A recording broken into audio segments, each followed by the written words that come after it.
ನಮಸ್ಕಾರ ಸ್ನೇಹಿತರೆ, ನಾನು ಹನುಮಂತ್ ಮಾಗಿ. ನಿಮಗೆಲ್ಲರಿಗೂ ಕೂಡ ಗೊತ್ತಿರೋ ಹಾಗೆ ಧರ್ಮಸ್ಥಳ ಪ್ರಕರಣಕ್ಕೆ ಸಂಬಂಧಪಟ್ಟ ಹಾಗೆ ವಿಡಿಯೋ ಮಾಡಿ ಸೋಷಿಯಲ್ ಮೀಡಿಯಾದಲ್ಲಿ ತುಂಬ ಸೆನ್ಸೇಷನ್ ಕ್ರಿಯೇಟ್ ಮಾಡಿರ್ತಕ್ಕಂಥ ವ್ಯಕ್ತಿ ಯಾರಾದರೂ ಇದ್ದರೆ ಅದು ಸಮೀರ್ ಅಂತಲೇ ಹೇಳ್ಬೋದು. ಸಮೀರ್ಗೆ ಈಗಾಗಲೇ ಕೂಡ ಸಮೀರ್ ವಿರುದ್ಧ ಸಾಕಷ್ಟು ಜನ ಬೇರೆ ಬೇರೆ ರೀತಿಯಾದಂತಹ ವಾದ ವಿವಾದಗಳನ್ನು ಕೂಡ ಮಾಡಿರ್ತಕ್ಕಂಥದ್ದು, ಅವನನ್ನು ದೂರಿರ್ತಕ್ಕಂಥದ್ದು. ಸೊ ಇದೆಲ್ಲವೂ ಕೂಡ ದಾಟಿ ಈಗ ಅವನ ಮೇಲೆ ಕೆಲವೊಂದು ಕೇಸ್ಗಳು ಕೂಡ ದಾಖಲಾಗಿರ್ತಕ್ಕಂಥದ್ದು. ಈಗ ಸಮೀರನ್ನ ಅರೆಸ್ಟ್ ಮಾಡೋದಕ್ಕೆ ಪೊಲೀಸರು ಮುಂದಾಗಿರ್ತಕ್ಕಂಥದ್ದು. ಏನಿದು ಪ್ರಕರಣ, ಯಾಕೆ ಹೀಗೆ ಆಗಿತ್ತು? ಸೊ ಈ ಮಹೇಶ್ ತಿಮ್ರೋಡಿಯನ್ನು ಕೂಡ ಈಗಾಗಲೇ ಅರೆಸ್ಟ್ ಮಾಡಿದರೆ ಅದು ಬೇರೆ ವಿಚಾರ. ಅದರ ಬಗ್ಗೆ ನಾನು ನಿಮಗೆ ಬೇರೆ ಒಂದು ವಿಡಿಯೋದಲ್ಲಿ ಸಂಪೂರ್ಣವಾಗಿ ವಿವರಣೆ ಕೊಡ್ತೀನಿ. ಯಾಕೆ ಅಂತಂದರೆ, ಒಬ್ಬ ಹೋರಾಟಗಾರನಾಗಿ ಹೇಗಿರಬೇಕು ಅಥವಾ ಒಂದು ಚೌಕಟ್ಟು ಅಂತ ಇರುತ್ತೆ ಯಾವುದೇ ಮಾತನಾಡೋದಕ್ಕಾಗಲಿ. ಸೊ ಮಾತು ಬರುತ್ತೆ ಅಂತ ಏನೆಲ್ಲ ಮಾತನಾಡಿದ್ರೆ ಆ ರೀತಿಯಾದಂಥ ಸಮಸ್ಯೆಗಳನ್ನ ಎದುರಿಸಬೇಕಾಗುತ್ತೆ. ಸೊ ತಿಮ್ಮರೋಡಿ ಅವರ ವಿಚಾರವನ್ನು ಸೈಡಿಗಿಟ್ಟು ಈಗ ಸಮೀರ್ ವಿಚಾರಣೆಯ ಬಗ್ಗೆ, ಸಮೀರ್ಗೆ ಯಾಕೆ ಅರೆಸ್ಟ್ ಮಾಡೋದಕ್ಕೆ ಬಂದರು, ಏನೇನೆಲ್ಲ ಆಯಿತು ಎಂಬುದರ ಬಗ್ಗೆ ಒಂದಿಷ್ಟು ವಿವರವನ್ನು ನೋಡ್ತಾ ಹೋಗೋಣ. ಸೊ ನೀವೇನಾದರೂ ಮೊದಲ ಸಲ ನಮ್ಮ ಚಾನಲ್ ನೋಡ್ತಿದ್ರೆ ಈ ಕೂಡಲೇ ಸಬ್ಸ್ಕ್ರೈಬ್ ಮಾಡಿ, ಗಂಟೆ ಬಟನ್ ಕೂಡ ಕ್ಲಿಕ್ ಮಾಡಿಕೊಳ್ಳಿ. ಸ್ನೇಹಿತರೆ, ನಿಮಗೆಲ್ಲರಿಗೂ ಕೂಡ ಗೊತ್ತಿದೆ, ಸಮೀರ್, ಮಹೇಶ್ ತಿಮ್ರೋಡಿ, ಅದೇ ರೀತಿ ಗಿರೀಶ್ ಮಟ್ಟಣ್ಣವರ್, ಈ ಮೂರು ಜನರು ಒಂದು ಗ್ಯಾಂಗ್ ಅನ್ನೋ ರೀತಿಯಲ್ಲಿ ಅನೇಕ ಜನರು ಮಾತನಾಡ್ತಾ ಇರುವಂಥದ್ದು. ಕೆಲವೊಂದು ಕಡೆ ಅದು ಟೆಲಿಕಾಸ್ಟ್ ಕೂಡ ಆಗ್ತಾ ಇರುವಂಥದ್ದು. ಅದು ಎಷ್ಟರ ಮಟ್ಟಿಗೆ ಸರಿಯೋ ತಪ್ಪೋ ಗೊತ್ತಿಲ್ಲ. ಸೊ ಬದಲಿಗೆ ಈ ಮೂರು ಜನರನ್ನು ಕೂಡ ಅರೆಸ್ಟ್ ಮಾಡಬೇಕಂತ ಸಾಕಷ್ಟು ಜನ ಹೋರಾಟವನ್ನು ಮಾಡ್ತಾಯಿದ್ರು. ಸಾಕಷ್ಟು ಜನ ಇವರ ವಿರೋಧವಾಗಿ ಮಾತನಾಡ್ತಾಯಿದ್ರು. ಅವರು ಯಾವುದ್ರ ಬಗ್ಗೆಯೂ ಕೂಡ ತಲೆ ಕೆಡಿಸ್ಕೊಂಡಿಲ್ಲ. ಅವ್ರ ಬಗ್ಗೆ ಇವ್ರು ಮಾತನಾಡೋದು, ಇವ್ರ ಬಗ್ಗೆ ಅವ್ರು ಮಾತನಾಡೋದು.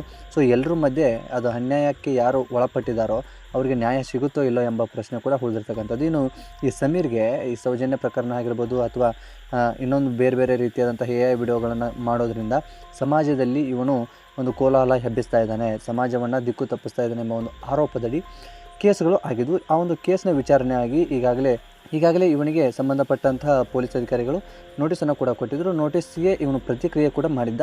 ಅಂದರೆ ಲಿಖಿತ ಬರವಣಿಗೆಯಲ್ಲಿ ಕೂಡ ಇವನು ಬರೆದು ಕೊಟ್ಟಿದ್ದ, ನನಗೆ ಒಂದು 15 ದಿವಸ ಕಾಲಾವಕಾಶ ಕೊಡಿ, ಅದಾದ ಬಳಿಕ ನಾನು ಖಂಡಿತವಾಗಿಯೂ ಒಂದು ಏನು ತನಿಖೆ ಇದೆಯಲ್ಲ, ತನಿಖೆಗೆ ನಾನು ಖಂಡಿತವಾಗಿ ಸಿದ್ಧನಾಗ್ತೀನಿ ಅನ್ನೋ ಒಂದು ಮಾತನ್ನು ಕೂಡ ಹೇಳಿದ್ದ. ಇದೆಲ್ಲವೂ ಕೂಡ ಆದ ಬಳಿಕ ಈಗಷ್ಟೇ 19ರಂದು ಕೇಸ್ ಆಗಿತ್ತು ಅಥವಾ 19ರಂದು ಒಂದು ಲೆಟರ್ನ ಕೂಡ ಕೊಟ್ಟಿದ್ದರು.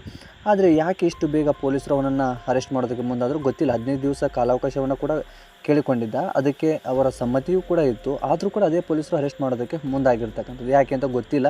ಬಹುಶಃ ಸರ್ಕಾರದ ದುಡ್ಡು ಅಥವಾ ಸರ್ಕಾರದ ಹಣ ಎಲ್ಲವನ್ನು ಕೂಡ ಹಾಳು ಮಾಡೋದಕ್ಕೋಸ್ಕರನೇ ಇವರು ಹೋದ್ರ ಎಂಬುದು ಗೊತ್ತಿಲ್ಲ.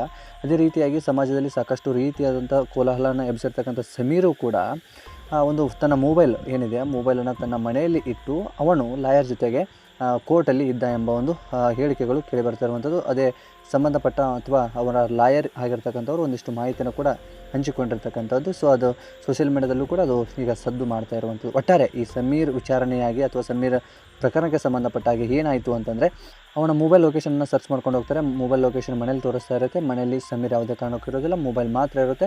ಅವರ ತಾಯಿಯವರು ಪೊಲೀಸರಿಗೆ ಕೂಡ ಸ್ಪಂದಿಸ್ತಾರೆ. ಅಂದರೆ ಅವನನ್ನು ನೋಡೋದಕ್ಕೆ ಅಥವಾ ಅವನು ಹುಡುಕಾಡೋದಕ್ಕೆ ಹೋಗಿರ್ತಾರೆ. ಸೊ ಆಗ ಸಮೀರ್ ಇಲ್ಲದೇ ಇರುವಂಥ ಕಾರಣದಿಂದಾಗಿ ಅಲ್ಲಿಂದ ಪೊಲೀಸರು ಮತ್ತೆ ಬಂದಿರತಕ್ಕಂಥದ್ದು.